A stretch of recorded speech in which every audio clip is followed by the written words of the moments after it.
Salut tout le monde! Aujourd'hui, on se retrouve pour un book haul. Je suis tellement contente et excitée de vous montrer mes nouveaux achats.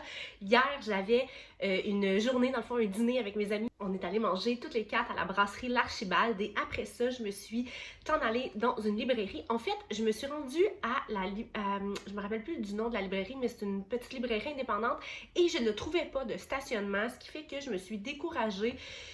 Et je me suis en allée chez Renaud-Bré. J'avais le goût d'aller dans une petite librairie là, de quartier, tout ça. Finalement, je suis allée chez Renaud-Bré je suis allée faire des petites trouvailles. Là, j'ai pas sûr que j'ai acheté à ma fille, mes beaux-enfants, tout ça, mais j'ai les miens. J'en ai acheté 5. Je vais vous expliquer pourquoi. Je les ai choisis et mon Dieu, ils sont tous magnifiques. Je vais commencer, je pense, par vous montrer La grosse qui rêvait d'amour de Nadia Tranche-Montagne, publiée chez Québec Amérique. Ça fait un petit bout que je le vois passer. J'ai commencé à suivre il n'y a pas si longtemps Nadia Tranche-Montagne sur les réseaux sociaux. J'entendais beaucoup parler d'elle. Puis là, je m'étais dit, faut que je me le procure, faut que je me le procure. Et là, c'est ce que j'ai fait hier, La grosse qui rêvait d'amour. Je vais vous lire le résumé. Samuel a toujours rêvé de trouver le grand amour. Un obstacle semble pourtant se mettre sur sa route, son corps. Un corps gros qu'elle peine à accepter, surtout quand sa mère ne rate jamais une occasion de le critiquer. Dans le tumulte de ses relations familiales délétères, de ses premiers émois amoureux et de la découverte de sa sexualité, Samuel aspire à s'émanciper et à faire la paix avec son apparence. Des amitiés riches et une aventure salutaire l'aideront petit à petit à découvrir sa valeur au-delà de son enveloppe charnelle et à reprendre le contrôle de sa vie. J'aime tellement la thématique de ce roman-là. Je trouve que c'est important de continuer de parler de la diversité des corps, de la diversité corporelle, tout ça. Et malheureusement, je trouve que depuis un moment, on dirait qu'il y a comme une régression. Je sais pas si c'est moi qui capote. Vous saurez me dire en commentaire si c'est moi qui s'en fait trop pour rien. Mais je trouvais que depuis quelques années, on était sur la bonne voie, sur une belle lancée. Et là, je recommence à voir de plus en plus de commentaires grossophobes, puis pas juste grossophobes, sur tous les aspects du corps, vraiment des gens qui critiquent de plus en plus, et ça m'énerve à un tel point, là, je peux pas croire qu'on en est encore là en 2025, c'est ça, je trouve que la thématique, écoutez le titre en gros comme ça, en mauve, La grosse qui rêvait d'amour, c'est tellement juste parfait. Donc, dans le fond, l'autrice, Nadia Tranche-Montagne, créatrice de contenu à ses heures sur les réseaux sociaux, La Tranche-Montagne sur Instagram, Nadia Tranche-Montagne utilise ses espaces numériques aussi bien comme une plateforme pour militer contre la grossophobie que comme un terrain de jeu humoristique et sans prétention. Et c'est ce que j'ai découvert dernièrement en la suivant sur les réseaux sociaux. J'ai très hâte d'entrer dans cette lecture-là.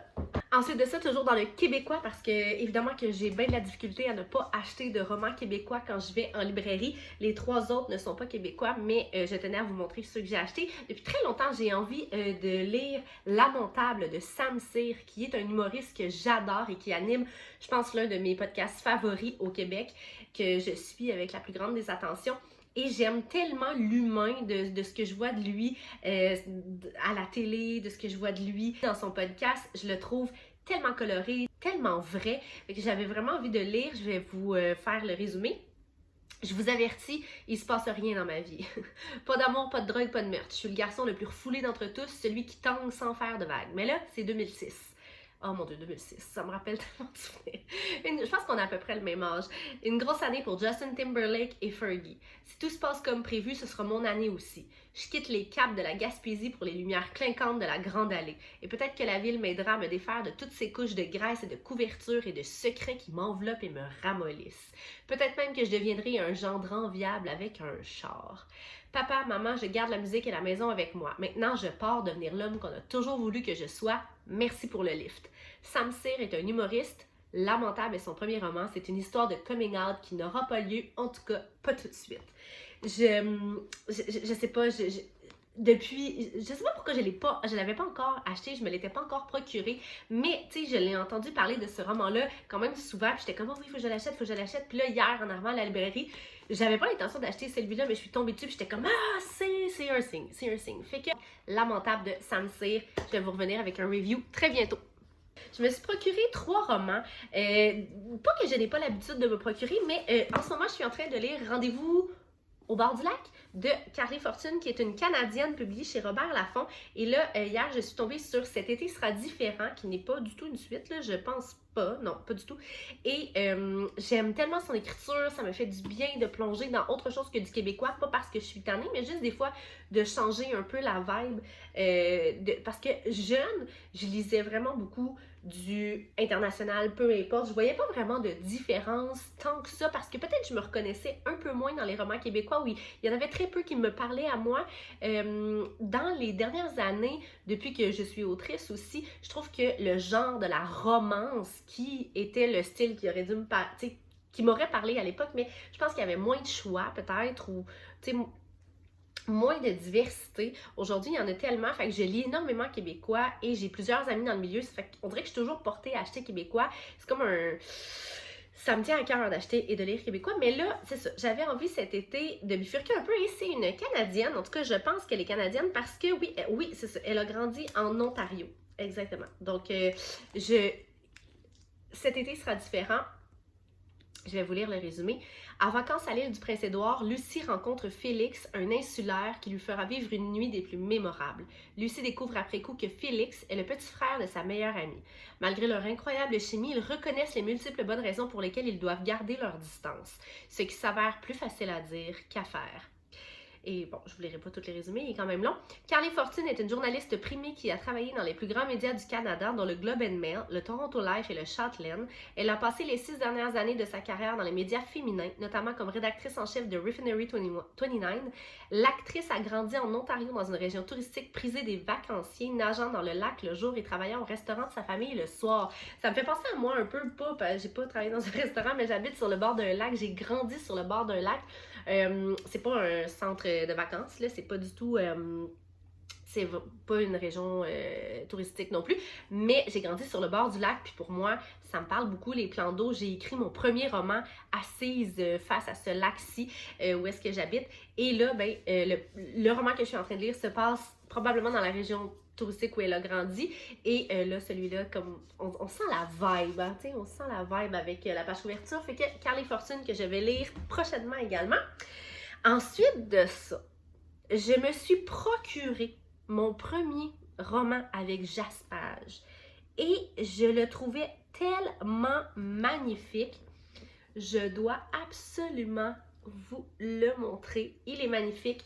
Je ne suis pas habituée de me procurer des romans avec Jaspage, mais celui-là, j'étais comme « Ah! » Puis on en avait parlé pendant mon dîner avec mes amies autrices du Jaspage, puis j'étais comme...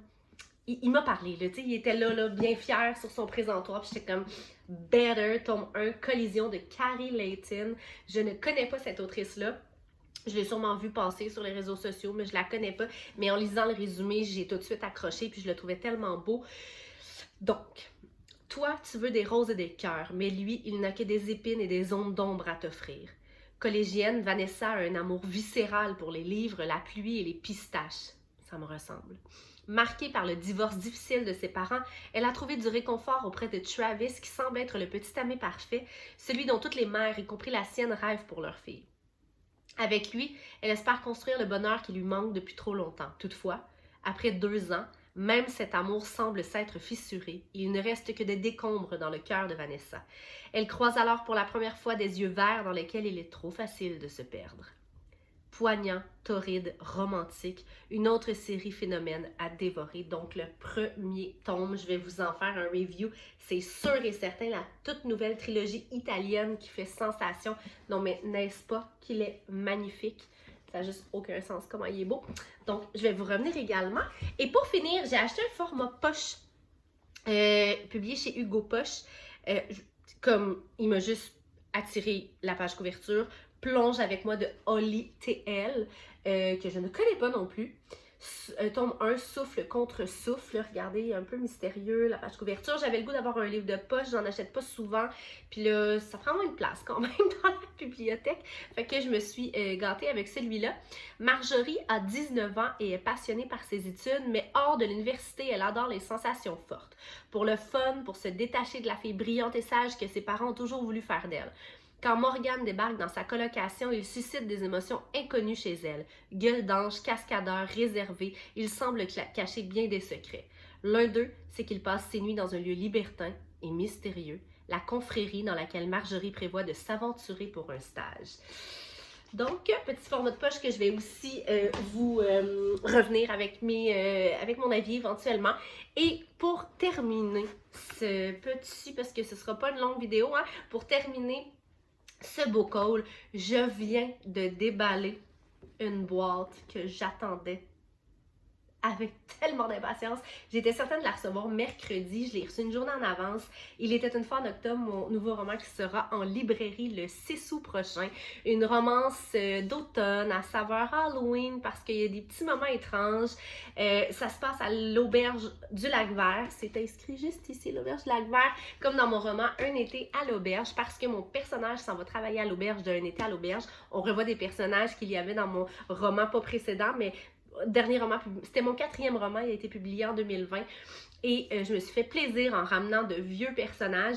Je vais vous lire le résumé et si ça vous dit de vous le procurer éventuellement le 12 août, j'achète un livre québécois, arrive à grands pas et ben c'est ça. Ça serait bien que vous vous le procuriez. Mila se relève tout juste d'une tempête qui aura laissé d'importantes cicatrices sur son corps. C'est pourquoi l'atmosphère automnale marque le début d'un nouveau chapitre pour la jeune femme. En effet, 2 ans après être revenue de Banff pour guérir, laissant derrière elle un travail qui la passionnait et un amour naissant qu'elle ne peut oublier, sa candidature comme gérante à l'auberge du Lac-Vert est retenue. Elle entrevoit enfin la possibilité de renouer avec le milieu hôtelier la carrière dont elle a tant rêvé. Toutefois, dès son entrée en poste, un nouvel employé vient la chambouler et la confronter à son passé. Entre ses nouvelles fonctions, les événements inexplicables qui se produisent et la fête d'Halloween qu'elle doit organiser, Mila devra apprendre à laisser tomber les barrières qu'elle avait érigées pour se protéger. Et si, en donnant une seconde chance à l'amour, en ce mois d'octobre rempli de promesses, elle apprenait aussi à accepter les défis que la vie lui a injustement imposés. Alors voilà, fallait que je vous le présente. Mais je vous reviens très bientôt avec de nouvelles vidéos, suggestions lecture, mais des reviews lecture. Si vous avez aimé ça, n'hésitez pas à vous abonner. N'oubliez pas d'activer la cloche, s'il vous plaît, de commenter, de partager. Ça m'aide énormément. Vraiment, ça fait peut-être pas la différence pour vous, mais ça la fait pour moi. Bonne journée, à bientôt!